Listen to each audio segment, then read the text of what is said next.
A short time ago, the United States military began major combat operations in Iran.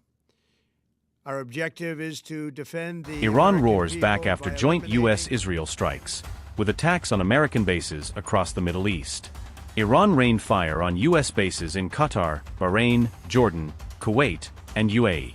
Iranian missiles have claimed ranges of ዓለማችን ዛሬ የምትተነፍሰው የባሩድና የለውጥ ሽታን ነው።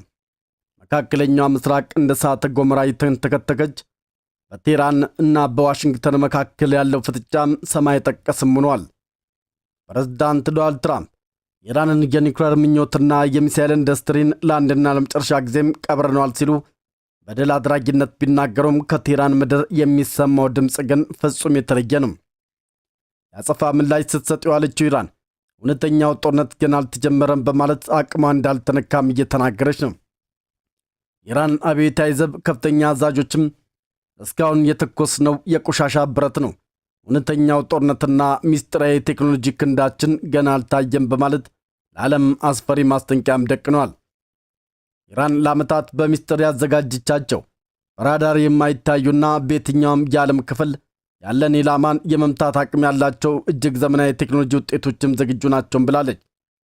አሜሪካና እስራኤል ሊገምቱት የማይችሉት ጥፋትም ይጠብቃቸዋል ስትልም ዝታለች። ድምፅን በ13 እጥፍ የሚያጥፉትና እንደ መብረቅ የሚምዘገዘጉት እነ ፋታ 2 የአሜሪካን ወታደራዊ ግርማ ሊያፈርሱም ተደቅነዋል። በዛሬ ቆይታችን ከመጋረጃ ጀርባ ያለውን የኃይል ሚዛን እንፈትሻለን። በሺዎች የሚቆጠሩ የሪፐብሊካን ጥበቃ አባላት ያለቁበትን ያንን አስፈሪ ጥቃት፣ የትራምፕን የመንግሥት ለውጥ ስትራቴጂና ኢራን በራዳር አይታዩም የምትላቸውን ገዳይ ሚሳኤሎችን ዝርዝር ይዘንላችሁ ቀርበናል። የታሪክ መጽሐፍት ዛሬ የተጻፉ ነው። እርሶም የዚህ ታሪካዊ ትንታኔ ምስክር እንዲሆኑ እንጋብዛለን።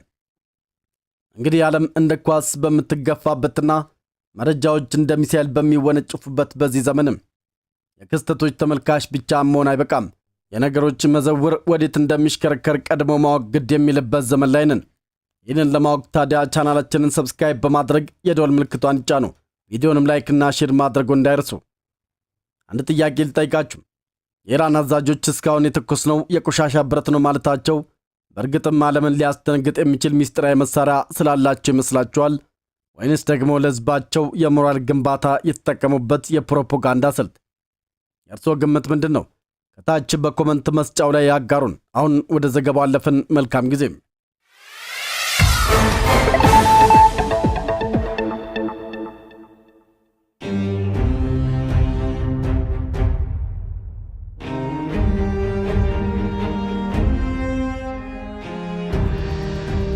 የአጸፋ ምላሽ ስትሰጥ የዋለችው ኢራን እውነተኛው ጦርነት ገና አልተጀመረም በማለት አቅሟ እንዳልተነካም እየተናገረች ነው።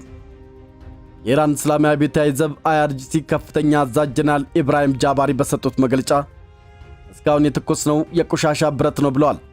ኢራን ለዓመታት በሚስጥር ያዘጋጀቻቸው በራዳር የማይታዩትና በየትኛውም የዓለም ክፍል ያለን ኢላማን የመምታት አቅም ያላቸው እጅግ ዘመናዊ ቴክኖሎጂ ውጤቶች ዝግጁ ናቸው ብላለች። አሜሪካና እስራኤል ሊገምቱት የማይችሉት ጥፋት ይጠብቃቸዋል ስትልም ዝታለች። በመካከለኛው ምስራቅ ቀጠና ወደ ለየለት ወታደራዊ ግጭት ውስጥም ገብተዋል። አሜሪካና እስራኤል በጋራ የሰነዘሩትን ጥቃት ተከትሎ ኢራን ባጸፋው በመላው ቀጠናው በሚገኙ የአሜሪካ ጦር ሰፈሮች ላይም ሚሳኤልና ዳማ ወርዳለች።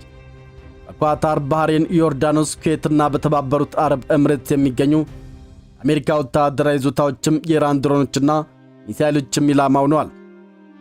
ፕሬዝዳንት ትራምፕና ጠቅላይ ሚኒስትር ኔታንያሁ ኢራንን ቀይ መስመር ማለፋቸውን ተከትሎም ኢራን እስከ 3000 ኪሎ ሜትር የሚወነጨፉ አውዳሚ መሳሪያዎችን ወደ እስራኤልና አሜሪካ ደቅናለች።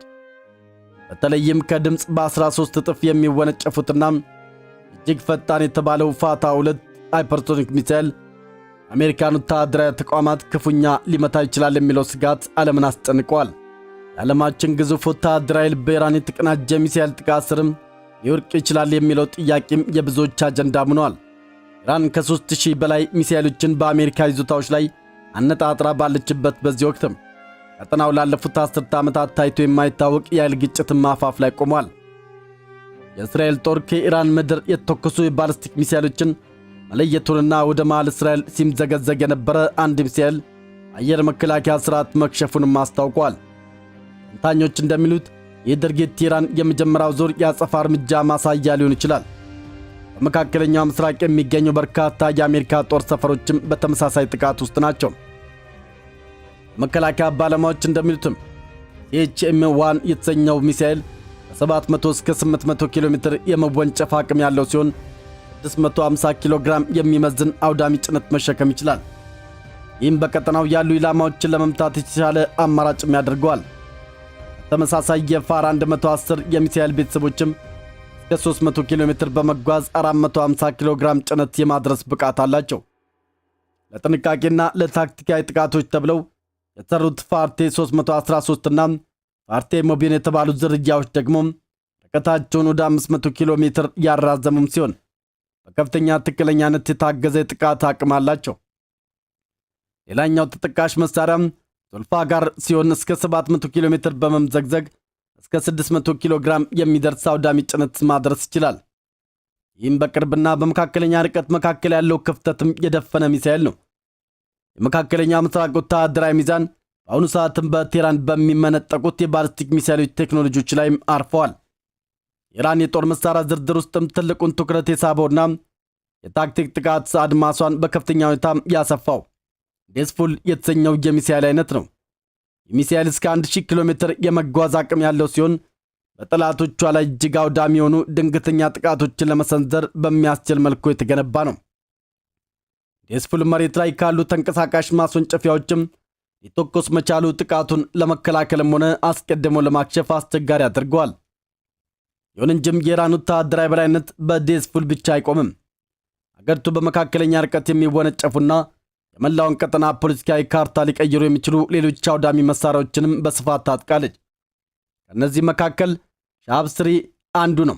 ይህ ሚሳኤል የኢራን የሚሳኤል ኃይል መሠረትና ዋነኛ ጀርባ አጥንት ተደርጎም ይወሰዳል። ከ800 እስከ 1000 ኪሎ ሜትር የመጓዝ አቅም ያለው ሲሆን በርካታ የመካከለኛ ምስራቅ ዋና ከተሞችንና የጠላት ወታደራዊ ይዞታዎችን በቀጥታ ኢላማ ውስጥም የማስገባት ብቃት አለው። ሻሃብ 3 ለዓመታት የተፈተነና አስተማማኝነቱ የተረጋገጠ መሳሪያ በመሆኑ ኢራን ለስትራቴጂካዊ ማስፈራሪያነት በግንባር ቀደምትነትም ትጠቀምበታለች። ሌላኛው GM-110 ነው። የኢራንን ወታደራዊ ተደራሽነት ወደ አዲስ ከፍታ ያሸጋገረ ሚሳኤል ነው። G110 እስከ 1600 ኪሎ ሜትር ርቀት ድረስም የመጓዝ ብቃት ያለው ሲሆን እስከ 750 ኪሎ ግራም የሚመዝን እጅግ አውዳሚ ጭነት መሸከም ይችላል። ይህ ሚሳኤል ከዚህ ቀደም ከነበሩት ሞዴሎች በቴክኖሎጂው እጅግ የላቀና የኢራን ቀጠና የበላይነት ምኞት ወደ ተግባር የሚቀየር ስልታዊ መሳሪያ ነው። ሌላኛው MR1 ነው። ምናልባትም በዘመናዊነትና በአደገኛነቱ አቻ የማይገኝለት የሚሳኤል አይነት ነው። እስከ 2000 ኪሎ ሜትር ድረስ የሚምዘገዘገው ሚሳኤል ማኑቨራብል ሪኢንትሪ ቬሂክል እጅግ የተራቀቀ ቴክኖሎጂ የታጠቀ ነው። ይህ ሚሳኤል ወደ ኢላማው በሚቃረብበት ወቅትም አቅጣጫውን በመቀየር የአየር መከላከያ ስርዓቶችን ጥሶ የመግባትና እጅግ ጥብቅ ጥበቃ የሚደረግባቸውን ስትራቴጂካዊ ቦታዎችን በከፍተኛ ትክክለኛነት የመምታት ልዩ ችሎታ እንዲኖረውም አድርጎታል። ዛሬ መላው ዓለም ትንፋሹን ውጦ ይህንን እጅግ ዘመናዊ ፈጣንና አውዳሚ የሚሳኤል ቴክኖሎጂ በስጋትና በግርምት የተከታተለ ይገኛል። እነዚህ ሚሳኤሎች በመካከለኛው ምስራቅ ለሚቀጥሉት ዓመታት ለሚኖረው የኃይል አሰላለፍ ወሳኝ ሚና እንደሚጫወቱ ምንም ጥርጥር የለውም። በመካከለኛው ምስራቅ እየታየ ያለው ወታደራዊ ፍጥጫም ወደማይመለስበት ምዕራፍ ተሸጋግሯል። የኢራን የረጅም ርቀት የሚሳኤል መጋዘን የቀጠናውን ደህንነት ስጋት ላይ የጣሉ አውዳሚ መሳሪያዎችን ይፋ አድርገዋል። ከእነዚህ መካከል ሬሳን የተሰኘው ሚሳኤል እስከ 1400 ኪሎ ሜትር በመጓዝም ኢላማውን በከፍተኛ ትክክለኛነት የመምታት ብቃት ያለው ሲሆን የቀጠናዊ ጥቃቶች ዋነኛ መሳሪያ ተደርጎም ይወሰዳል። የኢራን ስትራቴጂካዊ ተደራሽነትን ይበልጥ የሚያሳዩት የኮራምሻር የሚሳኤል ቤተሰቦች ናቸው። እነዚህ ሚሳኤሎች ከ2000 እስከ 3000 ኪሎ ሜትር የመወንጨፍ አቅም ያላቸውን ሲሆን ከ750 እስከ 1500 ኪሎ ግራም የሚመዘኑ የተለያዩ አውዳሚ አረሮችን የመሸከም ብቃትም አላቸው። በተጨማሪም ሴጀል የተሰኘው ሚሳኤልም ከ1500 እስከ 2500 ኪሎ ሜትር በመምዘግዘግ በጠንካራ ነዳጅ የሚሰሩ የኢራን ስትራቴጂካዊ ሚሳኤሎች ግንባር ቀደም ተጠቃሽ ናቸው። የኢራን ወታደራዊ ተቋም ባለፉት ጥቂት ዓመታት ውስጥም በዓለም አቀፍ ደረጃ መነጋገሪያ የሆኑና የኃይል ሚዛኑን ሊቀይሩ የሚችሉ እጅግ ዘመናዊ የሚሳኤል ቴክኖሎጂዎችንም ይፋ አድርገዋል። ከእነዚህ መካከል በግንባር ቀደምትነት የሚጠቀሰው ሀጂ ቃስም የተሰኘው የሚሳኤል አይነት ነው። ይህ መሳሪያ እስከ 1400 ኪሎ ሜትር ርቀት ድረስ የመምዘግዘግ አቅም ያለው ሲሆን በልዩ ሁኔታ የተገነባው ደግሞ እጅግ ከባድ የሆኑ ፈንጂዎችን ተሸክሞ ኢላማውን አመድ ለማድረግ ነው። ሚሳኤሉ በስሙ እንደተሰየመለት ግለሰብ ሁሉ በጦር ሜዳ ላይም ከፍተኛ ጥፋት አቅም ያለውና በቀጠናው የሚገኙ ስትራቴጂካዊ ጠላቶችን በከፍተኛ ሁኔታ የሚያሰጋ ገዳይ መሳሪያ ተደርጎም ይወሰዳል። በሌላ በኩል የአየር መከላከያ ስርዓቶችን ለማክሸፍ ታስቦ የተሰራው የባር ሸካን የኢራን ወታደራዊ ኢንጂነሪንግ ውጤት ማሳያ ነው። እስከ 1450 ኪሎ ሜትር የመጓዝ ብቃት ያለው ይህ ሚሳኤልም ልዩ የሚያደርገው እጅግ የተራቀቀ የማኑቨሪንግ ወይም ደግሞ በአየር ላይ አቅጣጫን የመቀየር ብቃቱ ነው። ይህም ዘመናዊ የሚባሉትንና የጠላትን የሚሳኤል መከላከያ ጋሻዎችን ሰብሮ በመግባት ሳይታሰብና ሳይታወቅ ኢላማው ላይ እንዲያርፍም ያስችለዋል። ይህ ሚሳኤል በተለይም ለረጅም ርቀት ስልታዊ ጥቃቶች የተራን ዋነኛ ምርጫውንም ቆይቷል። ሆኖም ግን ዓለምን በድንጋጤና በግርምት ትንፋሿ እንድትውጥ ያደረገው የኢራን የሃይፐርሶኒክ ቴክኖሎጂ ውጤት የሆነው ፋታ 1 እና ፋታ 2 ሚሳኤሎች ናቸው። እነዚህ ሚሳኤሎች ከ1400 እስከ 1500 ኪሎ ሜትር የሚምዘገዘጉ ሲሆን ኢራን እንደምትገልጸው ከሆነ ድምፅን በ13 እጥፍ የሚያጠፍ አስገራሚ ፍጥነት አላቸው። እንዲህ ያለው ፍጥነት ሚሳኤሎችን በማንኛውም አይነት ነባር የአየር መከላከያ ስርዓቶች ለመጠረፍ የማይቻል አድርጋቸዋል። ፋታ 2 በተለይም በከፍተኛ ፍጥነት ላይ ሆኖ በአየር ላይ የሚኖረው የመንቀሳቀስ ብቃትም ቴህራን በዘመናዊ የጦር መሳሪያ ፉክክር ውስጥም ወደ ላቀ ደረጃ መሸጋገሯን የሚያሳይ የታሪክ ጠባሳ ነው። ዛሬ መላው ዓለም ይህንን እጅግ አውዳሚና ፈጣን ቴክኖሎጂ በንቃት እየተከታተለም ይገኛል። እነዚህ ሚሳኤሎች በመካከለኛው ምስራቅ ለሚቀጥሉት ዓመታት የሚኖረው ወታደራዊ ፍጥጫ ወሳኝና መሪ ሚና እንደሚጫወቱም አያጠራጥርም። ይህ በእንዲህ እንዳለ ጥር 1 ቀን 2018 ዓ.ም እስራኤልና አሜሪካ በኢራን ላይ የተቀናጀ መጠነ ሰፊ ወታደራዊ ጥቃት መፈጸማቸውን ተከትሎም በአገሪቱ የተለያዩ አካባቢዎች የሚገኙ ቁልፍ ወታደራዊ ተቋማትንና የሚሳኤል መሠረተ ልማቶችንም ኢላማ አድርገው ነበር። እንደ ዘገባዎቹ ከሆነም በቴህራን፣ ኢስፋሃን፣ ካራጅና ከርማንሻ ከተሞች ከፍተኛ ፍንዳታዎችም ተሰምተዋል። በተለይም በቴህራን የፕሬዝዳንታዊ ቤተ መንግሥትና የብሔራዊ ደህንነት ምክር ቤት ኮምፕሌክስ በሚገኝበት አካባቢም የጢስ ጭስም ወደ ሰማይ ሲወጣም ታይቷል። የአካባቢው መገናኛ ብዙሃን እንደዘገቡት በዚህ ጥቃት በሺዎች የሚቆጠሩ የኢራን አብዮታዊ ዘብ አባላት መገደላቸው ወይም መቁሰላቸውም ገልጸዋል። ዓለም አሁን ትንፋሿን ውጣ ይህንን እጅግ አስፈሪና ፈጣን ወታደራዊ ለውጥ በንቃት እየተከታተለች ትገኛለች። የአሜሪካው ፕሬዝዳንት ዶናልድ ትራምፕ ለዓለም ባደረጉት ታሪካዊ ንግግርም አገራቸው ጦር በኢራን ወታደራዊ አቅምና በኒውክሌር መርሃ ግብሯ ላይ መጠነ ሰፊ እርምጃ መውሰድ መጀመሩን አስታውቋል። ፕሬዝዳንቱ በንግግራቸው የሽብር አገዛዝ የኒውክሌር መሳሪያ እንዲታጠቅ በፍጹም አንፈቅድም ሲሉ በድጋሚም አረጋግጠዋል። ትራምፕ አክለውም ባለፈው ሰኔ ወር በተካሄደው ሚድናይት ሃመር በተሰኘው ዘመቻ በፎርዶ፣ ናታንዝና ኢስፋሃን የሚገኙ የኒውክሌር ማዕከላት መደምሰሳቸውን አስታውሰዋል። ከዚያ ጥቃት በኋላ የኒውክሌር ምኞታቸውን እንዲተው ደጋግመን አስጠነቀቅናቸውም ነበር። ስምምነት ለማድረግም ሞክረን ነበር። እነሱ ግን ክፉ ድርጊታቸውን ለመቀጠል መርጠዋል ሲሉ ገልጸዋል።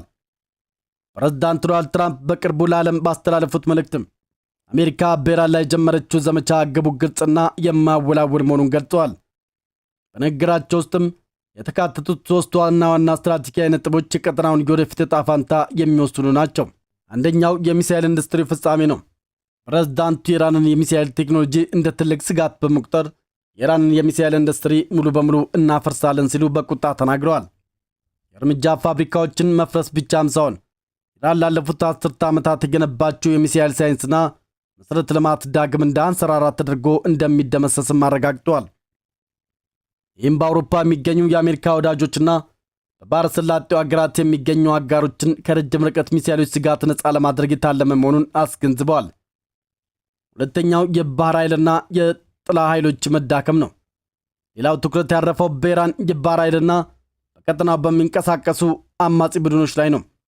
ትራምፕ የአሜሪካ ጦር የኢራንን የባህር ኃይል ከርካሪ በመስበር በዓለም አቀፍ የንግድ መስመሮች ላይ የሚሰነዝረውን ትንኮሳ እንደሚያስቆም ገልጸዋል።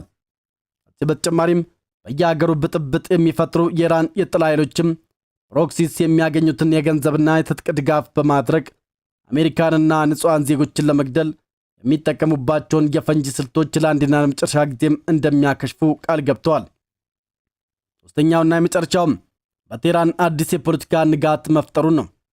ምናልባትም ከንግግሩ ሁሉ እጅግ አነጋጋሪው ነጥብ ፕሬዝዳንቱ በቴህራን የመንግስት ለውጥ እንዲመጣ ያላቸውን ፍላጎት በይፋ ማሳየታቸው ነው። ትራምፕ የኢራን ህዝብም አሁን ካለበት አምባገነን አገዛዝ ቀንበርም ነፃ መውጣት እንዳለበት በመጠቆም አሜሪካ ለህዝቡ ነፃነት የምታደርገውን ድጋፍ ፍንጭ ሰጥቷል። የአገዛዝ ለዓለም ሰላም እንቅፋት መሆኑን የገለጹት ፕሬዝዳንቱ የኢራን ህዝብም የራሱን ጣፋንታ እንዲወስድና አገሪቱን ወደ ቀድሞ ግርማ ሞገሷ እንዲመልስ ጥሪ አቅርበዋል። የፕሬዝዳንት ትራምፕ ንግግር መካከለኛ ምስራቅ ወደ አዲስና ታሪካዊ ምዕራፍ የተሸጋገረች መሆኑን ያሳየ ሲሆን ዓለምም የዚህን ታላቅ ወታደራዊና ፖለቲካዊ ለውጥ ውጤት በጉት እየጠበቀች ትገኛለች። ይህ በእንዲህ እንዳለም ጥቃቱ ከመጀመሩ በፊት የአሜሪካ ባለስልጣን ኢራን ጠንካራ አጸፋ ምላሽ ልትሰጥ እንደምትችል ግምታቸውን አስቀምጠውም ነበር። በሌላ በኩል በአሜሪካና በኢራን መካከል በሚስጥር ሲያደራድሩ የቆዩት የኦማኑ የውጭ ጉዳይ ሚኒስትር ወደ ዋሽንግተን በማቅናት ውይይትም አድርገዋል። የኦማኑ ሚኒስትር ኢራን የዩራኒየም ክምችቷን ላለማሳደግ በመርህ ደረጃም ተስማምታ ነበር በማለትም ወታደራዊ እርምጃው ከመወሰዱ በፊት በዲፕሎማሲ በኩል መሻሻሎች ታይተው እንደነበርም ገልጸዋል። ዓለማውን ትንፋሿን ውጣ ይህንን እጅግ አስፈሪና ፈጣን ወታደራዊ ለውጥም በንቃት የተከታተለች ትገኛለች። እንግዲህ ዓለም ዛሬ ያለችው የታሪክ መጻሕፍት ገጾች በደምና በባሩድ በሚጻፍበት የታሪክ መስቀለኛ መንገድ ላይ ነው። በአንድ በኩል የአሜሪካው ፕሬዝዳንት ዶናልድ ትራምፕ የኢራንን የኒውክሌር ዕልምና የሚሳኤል ክንድ ቀብረናል ሲሉ፣ በሌላ በኩል ደግሞ የቴህራን አዛዦች እውነተኛው ቁጣችን ገና አልታየም በማለት ለዓለም ከፍተኛ ማስጠንቀቂያም ደቅነዋል። በቴህራንና በኢስፋሃን የታየው ያ እሳታማ ጭስም የነጻነት ጅማሮ ነው ወይንስ ደግሞ የቀጠናውን ታላቅ መለብለብ?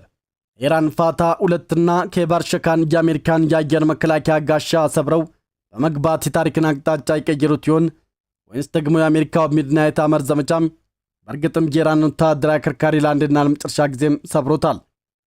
ያም ሆነ ይህም መካከለኛ ምስራቅ ከእንግዲህ ወዲህ እንደ ትላንቱ አትሆንም። የኃይል አስተላለፉ እየተለወጠ ካርታዎች እየተቀደዱና አዳዲስ ጥምረቶችም እየተፈጠሩ ነው። እኛም ይህንን እሳታማና ተለዋዋጭ ክስተት ከመጋረጃ ጀርባ ያለውን ሚስጥርም እየፈተሽን መረጃውን ማድረሳችን እንቀጥላለን። የታሪክ ምስክርነቱ ገና አልተጠናቀቀም። መረጃ መያዝ ራስን መጠበቅ ነው።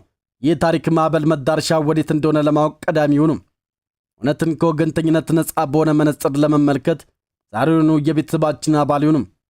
ሰብስክራይብ ያድርጉ። እኛ ጋር መረጃ ብቻም ሳይሆን ጥልቅ ትንታኔም አለ። ፕሬዝዳንት ትራምፕ የመንግስት ለውጥ ስልት በኢራን ህዝብ ዘንድም ተቀባይነትን አግኝቶ ለውጥ ያመጣል ወይስ ደግሞ ይበልጥ አገሪቱን የብሔራዊ ስሜት ቀስቅሶ ለከፋ ጦርነት መንገድ ይከፍታል? የእርሱ አስተያየት ምንድን ነው? ከታች በኮመንት መስጫው ላይ ሐሳቦን ያጋሩን። በሚቀጥለው ሰበር ዜና እስክንገናኝ ድረስ ቸር ሰንብቱም።